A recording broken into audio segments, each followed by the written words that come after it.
Hello YouTube, hello America, hello the world. It's Eric at FlexPVC.com. Okay, so what am I going to talk about today? My table's empty. Alright. Let's talk about flexible pipe. Rigid pipe. More rigid pipe. Okay? I bought these because it's the first things I put my hand on.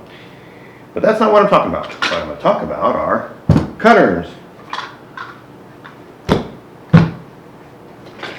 Cutters. Okay, now, of course everybody knows you can take a hacksaw, you can take a carpenter saw, you can cut PVC pipe, that's no problem. There's a rotating cutters, which are nice, no problem. But if you do a lot of cutting, or if you want nice, precise cuts, these tools are what you want to use. So, this one is not an ideal cutter. It cuts a little crooked. It's cheap, but it does cut crooked. I did some cuts for you here. Well, these are terrible because I really wasn't holding it properly, but it does not cut as well as this one. This one cuts really straight. I'll try and show you here. Oh, this is a small one. I can't open it. Okay, so you'll just have to, here, I'll use this piece of pipe right here. So I'll cut this here.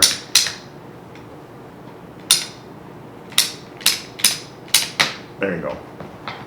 That's a straight cut. Perfectly straight, perpendicular. Okay. But everybody cares about price. Okay, this one is twice the cost of this one, but you can kind of see why. I mean, we sell both, and I still will use this one for thin wall because of the point on it.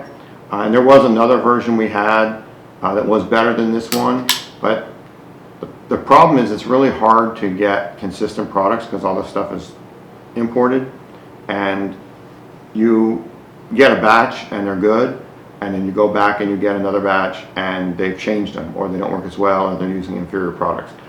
Unfortunately, the marketplace is going to have to mature, and until it does, that's why we make the video, so that we're trying to explain to people what you want to buy, what you don't want to buy.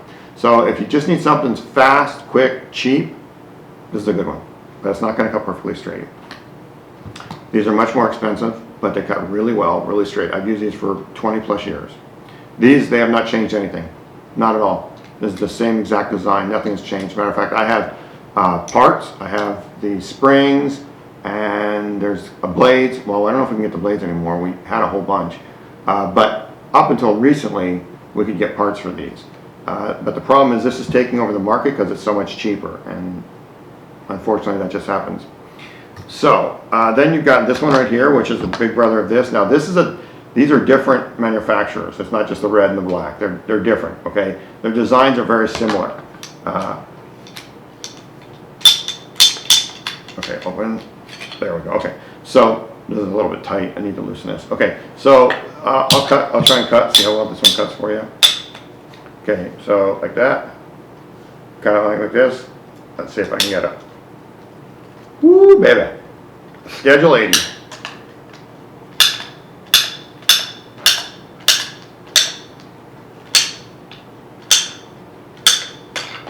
There you go. Pretty straight, not perfect, a little off, but it's still a good cut. Now, this was, you can tell I really had to squeeze it, and I have a pretty good firm grip just from all the years of using these things. So it definitely took me some force to get this guy started. So that's what I'm saying. This one we can't get in this size anymore, unfortunately, I'm sorry. This is the closest we can get for the large size. But if you're going to do large stuff, and especially Schedule 80, then use this. These are expensive, okay? This is a Milwaukee automatic cutter. Open up, squeeze trigger. I think the battery's almost dead. Shoot. It didn't charge your battery, sorry. Okay, let's see if it cuts. I don't know. This is awesome. Obviously, you can tell it's dirty. We use it all the time in the shop. Okay, so let's see if we can cut our Schedule 80 pipe. I go a little slow to get it started. Oh, let me open this up. See, this does have a tiny little point here, okay? And this one's actually a little dull. It's so old, we never replaced the blade. So let's see what happens.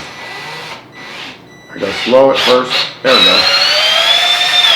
Okay, the battery's flashing. That means it's low, but nice, not perfect. It's pretty close. It's a good straight cut. Okay, so this is the Milwaukee. We sell these on the website. They're not cheap. Okay, it's a good tool. It's very expensive. It works like crazy. You can control it. You can take the blade. Okay, open it up. It's got a button here and opens up, but you can close it down Or there's a switch here. You flip the switch. Let's see, it goes the other way. Yeah. That's right. Go down. Okay, flip the switch. Well, this one's, oh, here, my mistake. Here. Opens up. Okay. That switch, the forward reverse, is right here. That really helped because sometimes what happens is when you're going to cut a pipe, you get down and it won't go through. And you can't get it through, but you can't get it out. So being able to power it out really helps a lot, okay? So, I really do love this tool. It's a great tool. I know it's not for everybody, but if you're making a lot of cuts, I strongly recommend it. Like I said, we sell them. They're not cheap. You know, if you want something good, you're gonna have to spend a little bit of money. The only thing I kind of don't like about it is the safety switch. You have to, when you're holding it, you have to push here. You're pushing with this part of your finger, which is really kind of doesn't feel natural, okay? And then you're using this finger to go forward and backward, which is, you know, you can still do it. It's not, you get used to it. This is your opening. Seems to me I would rather have the safety switch here, and this is the power switch, and move the manual opening someplace else. But anyways, I've been using this for years now, and I still have not gotten used to this stupid safety switch here. But other than that, it's a great tool.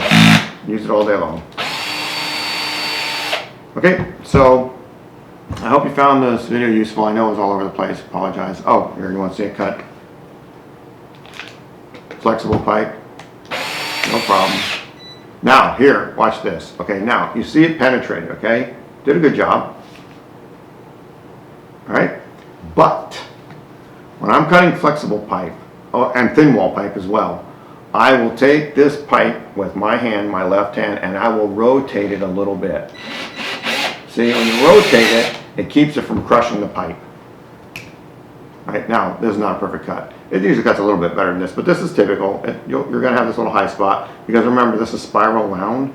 So when you're cutting through this part, you're just cutting through basically vinyl. I mean, there's nothing firm here until you get to this. And this is hard PVC, rigid PVC. So it pushes the blade away a little bit. That's just the way it cuts. It'll be fine for most applications. This is your other piece. But the main thing is when you're using this to cut thin wall or flexible pipe, when you get started, it'll start and then you'll see it. I don't know if I can show it on the camera. I will try. There. That one went through like butter. Normally it crushes it just a little bit, and if you just take and you just turn this a little bit. So you watch, theoretically I could turn this all the way around and cut through it. Let's see. Yeah. You don't get the best cut that way though. And what happens is when you get the spiral, it jumps. Yeah. It's out of finish. Okay. We got a little bit better cut, sort of. Anyways. Now these cuts are okay. For 99% of the time, these cuts are perfectly fine. I know they're not beautiful. This cut's best right here. Cuts really well here. This is not the right size for this. I can force it in here though. Okay, so I'm just getting it, starting it, and then I turn it a little bit just to get it started. And then I'll finish, go through. See? Better than this one actually. And you can get better cuts than that. I'm trying to go fast on the camera because these cameras only record so many minutes. This camera only records so many minutes. So that's why I'm always rushed. Sorry, I know everybody yells at me for speaking so fast. But you got lots of things to get done. Camera only holds so much time, so I have to get as much done as I can in the time that I have allotted. Okay, so I hope you found this video useful. If you have any questions, give us a call, 888-782-3539. Send me an email, sales@flexpvc.com. Telephone hours are Monday through Friday, 10 a.m. to 4 p.m. Pacific time. Email, I answer nearly 24/7. I don't answer emails on Saturday, but I check on Sunday, anything that came on the weekend, and I try and get to email as quick as I can during the week, okay? If you like this stuff, subscribe to our channel, please. Tell other people. We really need your help. It's difficult right now, so the more exposure we can get, the better it is. Okay, thanks for watching. Take care.